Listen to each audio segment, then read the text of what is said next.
Evaluasi dan pelacakan adalah tahap penting dalam memastikan bahwa implementasi dari suatu proyek, kebijakan, atau strategi berjalan sesuai dengan rencana dan mencapai hasil yang diinginkan. Melalui evaluasi dan pelacakan, organisasi dapat mengukur keberhasilan, mengidentifikasi area perbaikan, dan membuat keputusan yang lebih baik di masa depan. Langkah-langkah dalam evaluasi dan pelacakan. 1. Penetapan kriteria keberhasilan. Tujuan yang jelas. Tentukan tujuan yang ingin dicapai dari implementasi atau proyek.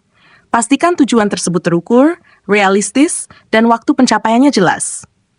Indikator kinerja. Pilih indikator kinerja utama, Key Performance Indicators, yang akan digunakan untuk mengukur keberhasilan. Ini bisa berupa metrik kuantitatif atau kualitatif, tergantung pada sifat proyek. 2. Pengumpulan data. Metode pengumpulan data. Pilih metode yang tepat untuk mengumpulkan data, seperti survei, wawancara, observasi, atau analisis data yang ada. Frekuensi pengumpulan tentukan seberapa sering data akan dikumpulkan dan dievaluasi. Ini bisa bersifat berkala, mingguan, bulanan, atau berkelanjutan. 3. Pelacakan kemajuan. Pemantauan terus-menerus. Lakukan pemantauan secara terus-menerus terhadap kemajuan proyek menggunakan indikator yang telah ditentukan. Pelaporan berkala. Buat laporan berkala untuk mencatat kemajuan yang telah dicapai dan masalah yang muncul selama pelaksanaan. 4. Analisis data. Perbandingan dengan target. Bandingkan hasil yang dicapai dengan target yang telah ditetapkan sebelumnya. Identifikasi apakah proyek berada di jalur yang benar atau mengalami penyimpangan. Identifikasi tren. Analisis tren dalam data untuk melihat pola yang dapat memberikan wawasan tambahan tentang keberhasilan atau kegagalan proyek. Evaluasi hasil. Penilaian kinerja. Lakukan evaluasi kinerja berdasarkan data yang dikumpulkan dan dianalisis. Tentukan apakah tujuan telah tercapai atau apakah ada kebutuhan untuk penyesuaian. Feedback dari pemangku kepentingan. Kumpulkan umpan balik dari pemangku kepentingan, tim, pelanggan, klien, untuk mendapatkan perspektif tambahan tentang efektivitas implementasi. 6.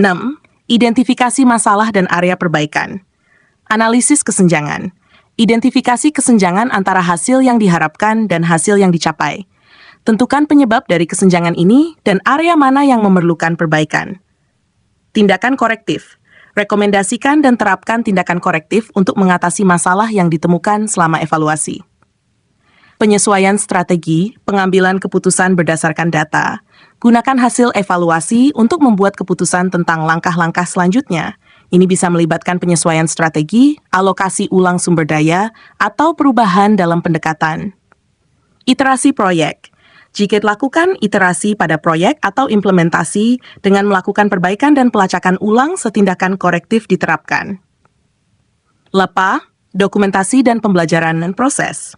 Dokumentasikan proses evaluasi dan hasil yang diperoleh, termasuk masalah yang dihadapi dan solusi yang diterapkan. Pembelajaran untuk masa depan. Gunakan temuan dari evaluasi untuk pembelajaran di masa depan, baik untuk proyek serupa atau untuk meningkatkan proses evaluasi dan pelacakan itu sendiri. Alat dan teknik untuk evaluasi dan pelacakan. 1. Balance Scorecard.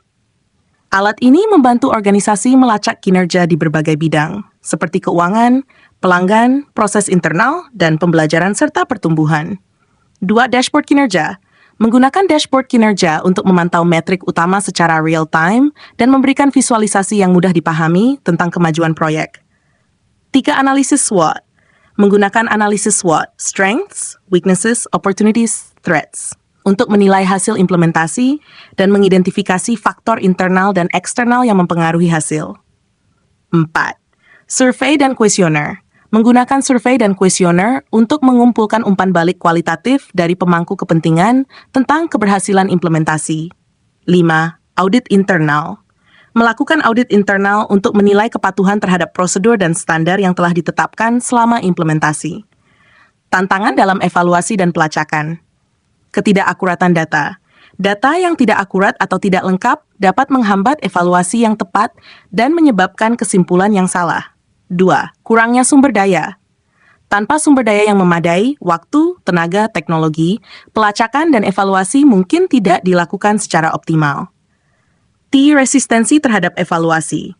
Kadang-kadang, individu atau tim mungkin resistensi terhadap proses evaluasi, terutama jika mereka merasa itu akan mengarah pada kritik atau beban kerja tambahan. 4. Kompleksitas proyek. Proyek yang sangat kompleks atau melibatkan banyak variabel dapat membuat pelacakan dan evaluasi menjadi lebih sulit dan membutuhkan metode yang lebih canggih. 5. Kurangnya tindak lanjut. Evaluasi yang dilakukan tanpa tindak lanjut atau tindakan korektif yang memadai akan sia-sia karena masalah yang teridentifikasi tidak ditangani dengan efektif. Contoh evaluasi dan pelacakan. Evaluasi program pelatihan. Setelah program pelatihan diimplementasikan, organisasi dapat melacak peningkatan keterampilan karyawan melalui penilaian sebelum dan sesudah pelatihan, serta umpan balik dari peserta pelatihan dan manajer mereka. 2. Pelacakan kampanye pemasaran. Sebuah perusahaan dapat menggunakan metrik seperti konversi, lalu lintas web, dan ROI untuk mengevaluasi efektivitas kampanye pemasaran digitalnya. Berdasarkan hasil ini, mereka dapat memutuskan untuk menyesuaikan strategi pemasaran mereka. 3. Evaluasi proyek konstruksi. Dalam proyek konstruksi, pelacakan bisa mencakup pemantauan jadwal proyek, biaya, dan kualitas pekerjaan yang dilakukan. Evaluasi dilakukan untuk memastikan proyek selesai tepat waktu, sesuai anggaran, dan dengan kualitas yang diinginkan. Kesimpulan evaluasi dan pelacakan adalah elemen kunci dalam memastikan bahwa implementasi dari suatu rencana atau proyek berjalan sesuai dengan tujuan yang telah ditetapkan. Melalui proses ini, organisasi dapat memastikan bahwa mereka berada di jalur yang benar, mengidentifikasi masalah lebih awal, dan melakukan perbaikan yang diperlukan untuk mencapai hasil yang optimal. Evaluasi yang baik membutuhkan perencanaan yang matang, alat yang tepat, dan komitmen untuk menggunakan hasil evaluasi untuk pembelajaran dan perbaikan berkelanjutan. Demikian, semoga bermanfaat.